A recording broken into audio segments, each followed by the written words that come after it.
نستغفره ونؤمن به ونتوكل عليه ونعوذ بالله من شرور أنفسنا ومن سيئات أعمالنا من يهده الله فلا مضل له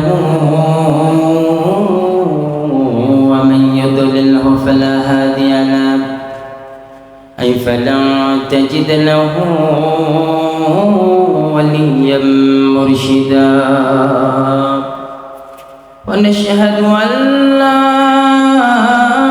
إله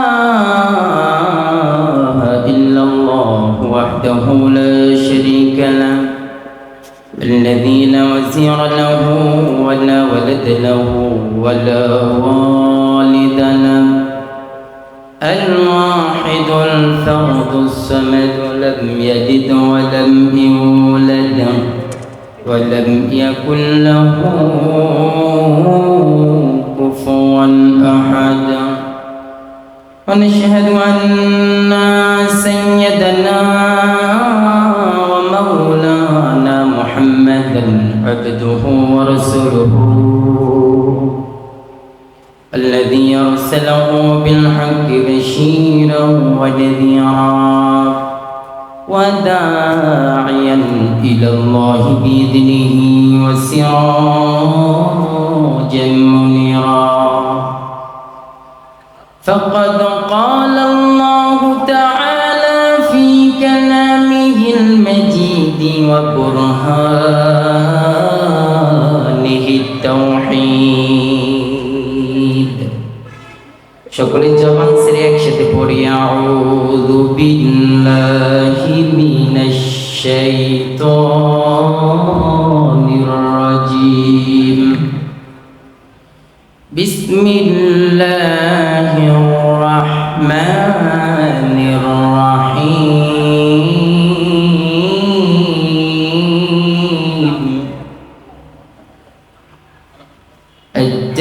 التائبون العابدون الحامدون السائحون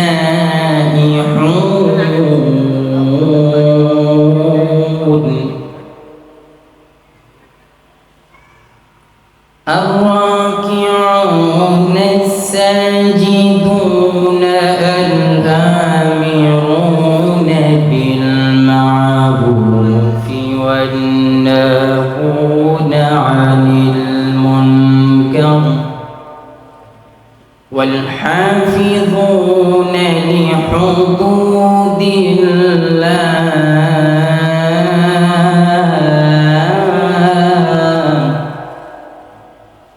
وبشر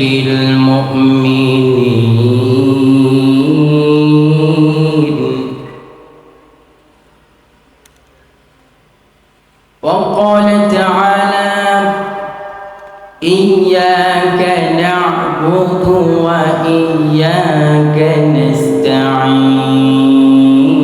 نستعين وقال النبي صلى الله عليه وسلم طلب العلم فريضة على كل مسلم وكما قال عليه الصلاة والسلام হাজার ব্যথা বেদনার পরে ফিরে আসনি তুমি আপন ঘরে দিনের আলো তুমি ছড়িয়ে দিতে চলে গেলে মদিনায় মক্কা ছেড়ে হে রাসূল তোমাকে ভুলি আমি কেমন করে হে রাসূল তোমাকে ভুলি আমি কেমন করে খেয়ে না খেয়ে দিন প্রচারের কাজে নিজেকে দিয়ে ছবি নিয়ে তাই ফির কাফেরেরা চিনল না এ আলো দুষ্টু ছেলেদের পিছু দিল নিয়ে পাথরের আঘাতে ক্ষত বিক্ষত হয়ে সারা শরীর থেকে রক্ত ঝরে। হে রাসূল তোমাকে ভুলি আমি কেমন করে, হে রাসূল তোমাকে ভুলি আমি কেমন করে। আলহামদুলিল্লাহ। পোস্টার নাই, এখানে পোস্টার নাই, পোস্টার কোথায়? ইসাউদ্দিন পরমাণিক হিফজ ক্যাডেট মাদ্রাসা হাফেজ ছাত্রদের পাবনী প্রদান উপলক্ষে আজকে ওয়াজ মাহফিল এবং দোয়া মাহফিলের আয়োজনে আপনারা খুশি না বেজার? আজকে যে পরিস্থিতি আমি দেখলাম, অনেক কষ্ট করে এই আয়োজন করেছে। আসলে আমাদের দরকার, আমরা তো রাত জাগি, আমরা তো ঘুমাই, কিন্তু একটা দিন না ঘুমালে কি সমস্যা কোথায়? আজকে এই মাদ্রাসা থেকে 3 জন পাগড়ি পাইল। আচ্ছা বলেন, এদের মতো ভাগ্যবান আছে কেউ? আছে? তাহলে আমরা কোথায় আছি? কোথায় আমরা? আসেন, বেশ কিছু কথা বলবো না, মূল কিছু পয়েন্ট, কিছু থিওরি, কিছু কথা বলবো, অনেক গুরুত্বপূর্ণ বিষয়। আল্লাহ তাআলার কাছে সর্বপ্রথম কালিমাতে শুকর আদায় করছি, প্রাণ খুলে বলছি আলহামদুলিল্লাহ। আল্লাহ তাআলার কাছে আবার শুকরিয়া আদায় করি যে মহান আল্লাহ রাব্বুল আলামিন কবুল করেছেন, এই মাদ্রাসাকে কবুল করেছেন। এই মাদ্রাসাকে আল্লাহ তাআলা অনেক বড় প্রসারিত করুক। সকালে বলেন আমিন। আমরা সর্বপ্রথম শুকরিয়া আদায় করেছি সে মহান আল্লাহ পাকের দরবারে, আবারও প্রাণ খুলে বলছি আলহামদুলিল্লাহ। আমরা দরুদ সালাম পাঠ করি মানবতার বন্ধু সাইয়্যিদুল মুরসালিন খাতামুন নবিয়্যিন রাহমাতুল লিল আলামিন জনাব মুহাম্মদ রাসূলুল্লাহ, সকলে বলছি সাল্লাল্লাহু আলাইহি ওয়াসাল্লাম। আপনারা যারাই থাকেন আমার সাথে কথা বলবেন। আজকে যে কথা বলবো আমি, আপনারা মনে করবেন যেখানে একটা ক্লাস চলছে। কি চলছে? ক্লাস। তাহলে আমি মনে করি যে কিছু আদান প্রদান করা যাবে। এখন আপনারা যদি কথা না বলেন তাহলে কি আমি কি বলবো? আমার মুখ থেকে, জবান থেকে কি বের হবে? এই জন্য আপনারা কিছু কথা বলবেন। সবাই একসাথে আল্লাহকে ডেকে আল্লাহু আকবার। সবাই একসাথে এক আওয়াজে, ছোট আওয়াজে আল্লাহকে ডেকে আল্লাহু আকবার। সবাই পিছন থেকে সবাই বলবেন, কেউ যেটা পারে না পারেন কে, কেউ যেটা শোনে না শোনেন কে, কেউ যেটা বুঝে না বুঝেন কে, কেউ যেটা দেয় না দেন কে, পৃথিবীর একমাত্র মালিক তিনি কে।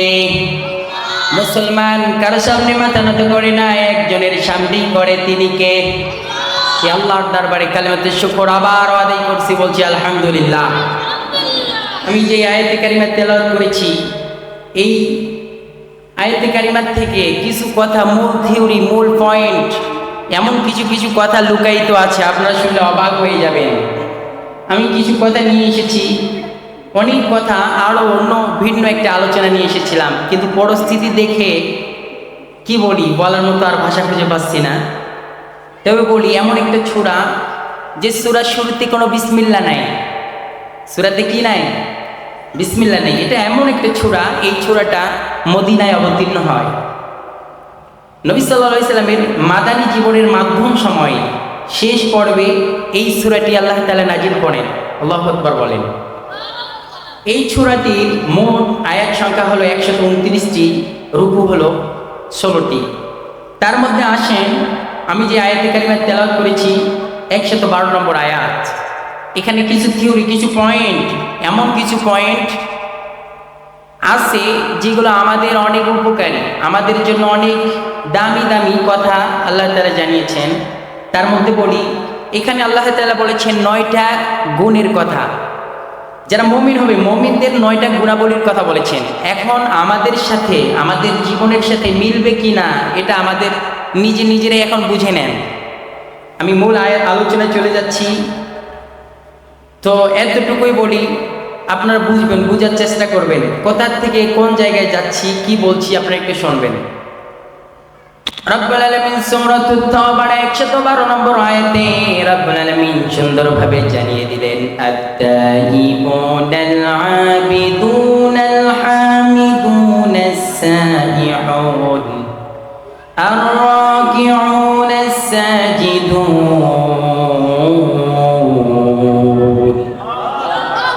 রব্বুল আলামিন সুন্দরভাবে জানিয়ে দিলেন আত-তাইয়িবুন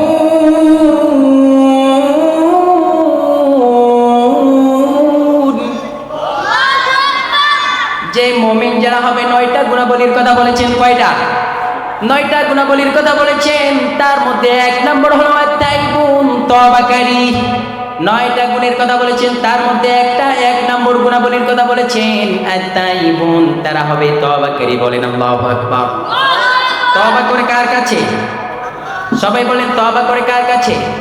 মুমিনেরা যখন চার অন্তরের ভিতরে যখন কোনো কিছু জিনিস ঢুকে যাবে খারাপি, যখন মনের মধ্যে কোনো গুনাহ পোষণ হয়ে যাবে, মনের মধ্যে যখন কোনো সে গুনাহ করে ফেলবে, এরকম যখন কোনো কিছু এসে যায়, সেই সময় রব্বুল আলামিনের কাছে তওবা করে মাপ চেয়ে নাই।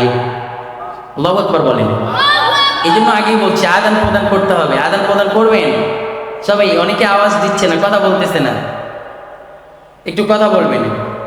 আল্লাহ রাব্বুল আলামিন সুন্দরভাবে সূরাতুত তাহরিমের 8 নম্বর আয়াতে রাব্বুল আলামিন জানিয়ে দিলেন ইয়া আইয়ুহাল্লাযীনা আমানু তুবু ইলাল্লাহি তাওবাতান নাসুহা।